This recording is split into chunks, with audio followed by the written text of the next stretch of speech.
Well, folks, it's happened. The UK has had another election, and this time it's a doozy. The Labour Party has stormed to victory, leaving the Conservatives wondering if they accidentally campaigned in the wrong country. It's as if the entire nation collectively decided to Marie Kondo their government, looked at the Tories and said, nope, this doesn't spark joy. The results are in, and they're clearer than the instructions on a box of Yorkshire tea. Labour has won big time. This isn't just any election. This is the political equivalent of your nan suddenly announcing she's taken up parkour. So, buckle up, Buttercup. We're about to dive into the whys, hows, and wait. What just happened of the 2024 UK election? So, how did Labour pull off this stunning victory? Well, it wasn't by promising free unicorns for every household. Their success came down to a few key ingredients, mixed together with the precision of a Great British Bake Off contestant in the final round. First up, they tapped into the public's desire for change. After years of Conservative rule, many Brits were feeling like they'd been stuck in a time loop. Labour promised a fresh start, which, to many voters, was more appealing than a cold pint on a hot day. They zeroed in on the economy, healthcare and education, the crucial stuff that actually affects people's daily lives. It turns out voters quite like it when politicians talk about things that matter to them.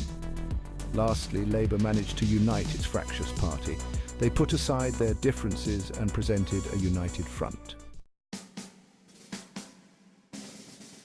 Now, here's where things get really interesting. This election saw a record number of Indian-Origin MPs elected to Parliament.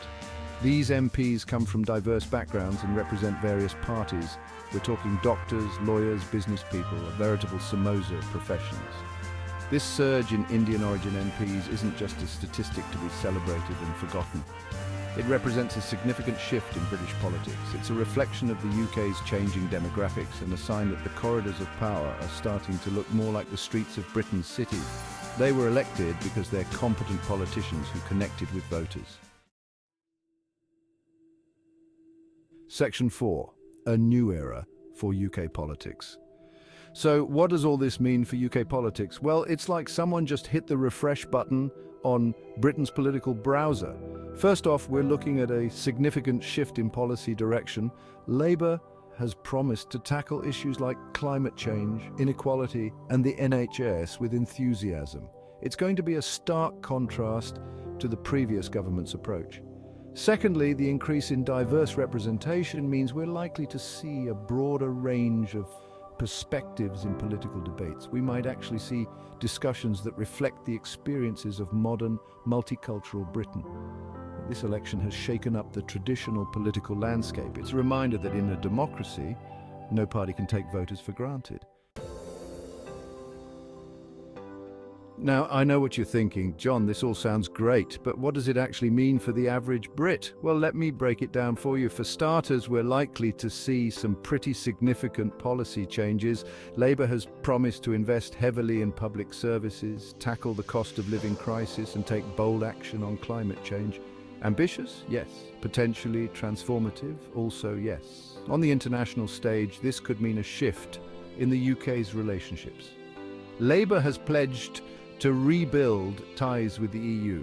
The increased diversity in Parliament could also lead to more nuanced policy making. This could help Britain navigate the complexities of a globalised world more effectively.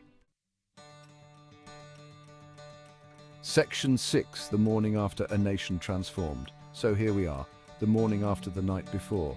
The UK has woken up to a new political reality. The Labour Party is in power. There's a record number of Indian-Origin MPs.